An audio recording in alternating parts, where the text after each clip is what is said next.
I feel like I kind of like got ahead of myself, like my ADHD. Oh my God.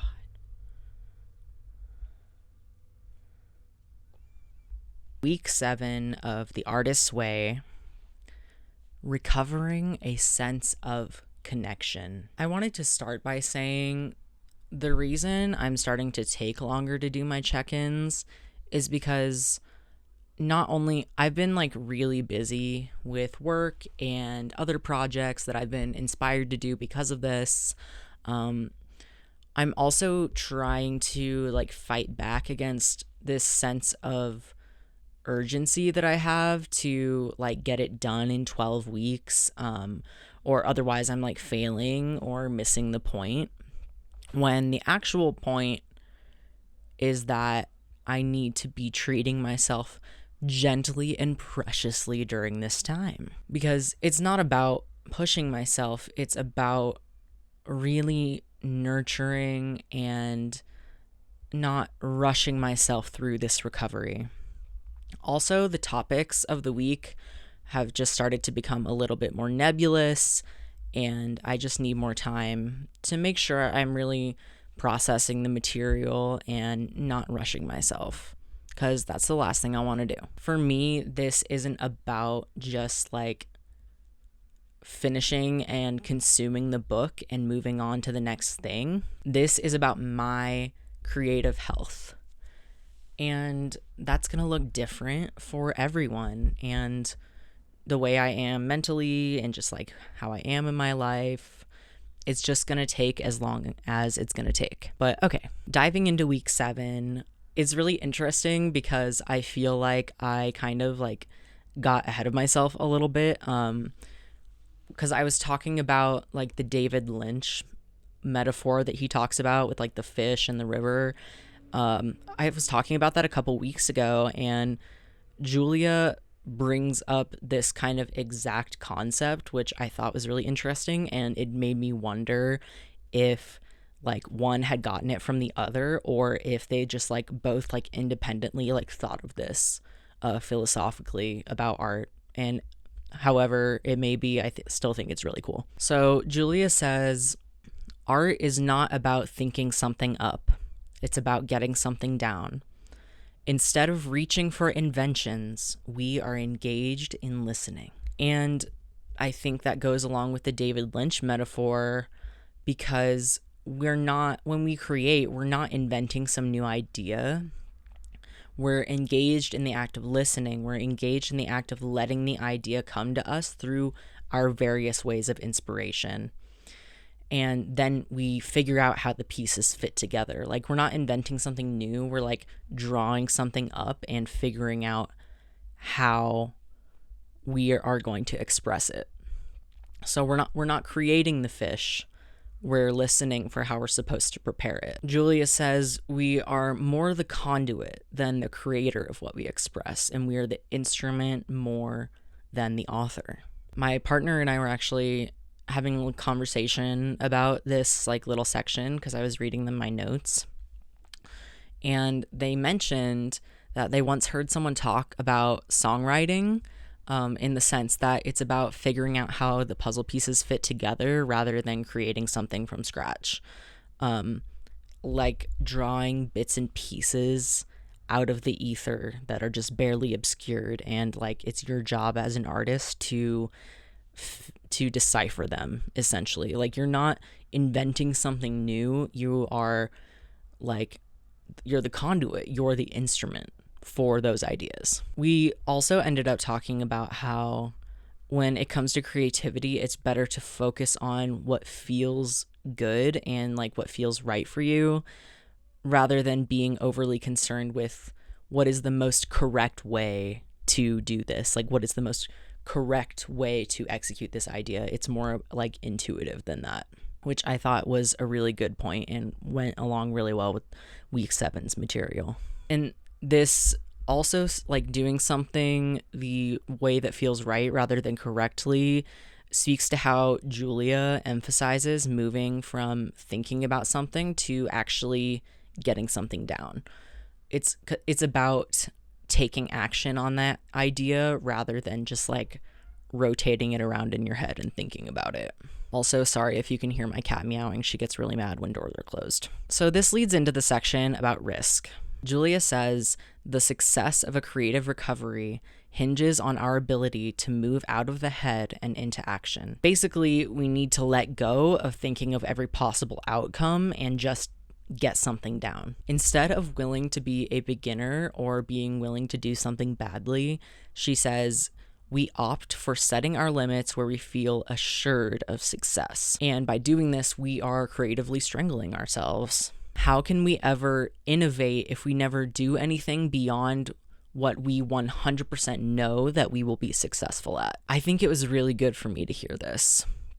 And it was good for me to think about drag in this way, because I absolutely love to come up with a look and choreograph a routine and serve a lip sync and do all that. And it's really fun to do that. But like with all my performance experience under my belt, dating all the way back to high school and before, and with all my other creative interests that I feel like I could pull into my drag, that kind of feels a little bit too safe for me at this point, because I know I'm good at it and I know I'll have success doing that. I mean, social problems with other drag queens aside, I want to really start pushing myself creatively into places that are more uncomfortable and take more work to achieve. And those main things are, I want to get better at sewing so I can achieve a more realized vision of the looks that I imagine. Making YouTube videos to fully flesh out my thoughts and ideas, because I have a lot of those. And also applying my love for drag to film and acting. These are all much bigger projects that inspire me more than kind of just like throwing something together and like looking hot and doing a lip sync. And that shit is really fun and I love it whenever I do it. But I've noticed like I'm not as passionate about it as some of the other girls I've seen. Like I've met queens where that is what keeps them going and that is what pushes them creatively. And that's just not like where I'm at or what I want to do. And I think it's good for me to kind of realize that and like tear away from that and know like instead of being upset that I don't feel pushed creatively by doing that like everyone else, I am instead like, oh, these are the things that I know I want to do to push myself and like my own interests. I also want to create bigger things without the constraints that having a deadline for a show puts on me. Because if I have a deadline, I don't feel comfortable enough to like push myself to like take on a more challenging sewing project, for example. Like I know that if I have the deadline of a show, I'm just going to play it safe, which I don't want to do that. I don't want to set my limits where I only feel 100% assured of success. It feels really good to get that off my chest, because it's okay for me to want to take my drag to other things rather than, of course, like doing what drag queens are supposed to do, which has been a recurring theme throughout this creative recovery journey for me. And these things I'm talking about feel risky for sure, especially YouTube videos, because I always question like whether I'm going deep enough or like whether I'm having like a through line of thought that makes sense and all that stuff. But Julia says, very often, a risk is worth taking for the sake of taking it. That kind of covers like the reading section of week 7. So now I want to go to a task that I found to be very significant for me for my time spent with week 7. So we were asked to quickly name 5 films that we love and then evaluate what they all have in common. And of course, thanks to my Letterboxd top 4, the first 4 were easy, and the 5th one was just what my 5th favorite film would be if Letterboxd had 5 slots instead of 4. And in no particular ranking, I said Black Swan, Multiple Maniacs, American Psycho, The Lighthouse, and Poor Things. My initial observation was that all of these films have plots that are driven by the characters rather than the characters being driven by the plot, if that makes sense. They also all have characters that are very psychologically extreme, but the main connection I made it clicked when I watched this old film, The Red Shoes. I realized how much Aronofsky must have been inspired by this film when he did Black Swan. And so I kind of started to go into this YouTube rabbit hole. Like, I have to see everything that people are saying about The Red Shoes. And I came across this one which discussed how The Red Shoes influenced later horror films, including Black Swan, which obviously, if you watch Black Swan and then you watch The Red Shoes, there's a lot of stuff that is like pretty exact in terms of like inspiration. The film, talking about how The Red Shoes influenced other horror, also mentioned this film called Peeping Tom, which had been in my watch list for a while at that point, and I was interested in seeing it for myself so I could like draw the connections between that and The Red Shoes. And I was like on such a Red Shoes kick because it was very moving for me and I needed to see everything that was inspired by it. That night, I also watched this video about German expressionism in film and how the psychology of the characters shaped the environments that they lived in. And I watched Peeping Tom the next day and observed how it was obviously inspired by this expressionism movement, at least somewhat. There was like a lot of contrast between dark and light. The set reflected how the main character moved through the world. Like he had this real self and a shadow self. And that's when I made the connection that all the films I named had at least some elements of expressionism in them. And all these films are expressionistic in that the physical reality presented is controlled by the psyche of the main characters. So, like in The Lighthouse, linear time starts to break down as the two men descend into madness. Thomas's visions become increasingly invasive and frightening, and so does his physical environment. Like the storm starts to rage more and more, and that happens as the characters start to behave more and more erratically. And it's like, are they causing the storm? Is the storm causing them to behave weirdly? I don't know. We know for sure that Robert Eggers was inspired by German expressionism just from how much he talks about the original Nosferatu in like every interview he does. Poor Things is definitely a more obvious example of expressionism. It's very in-your-face expressionism.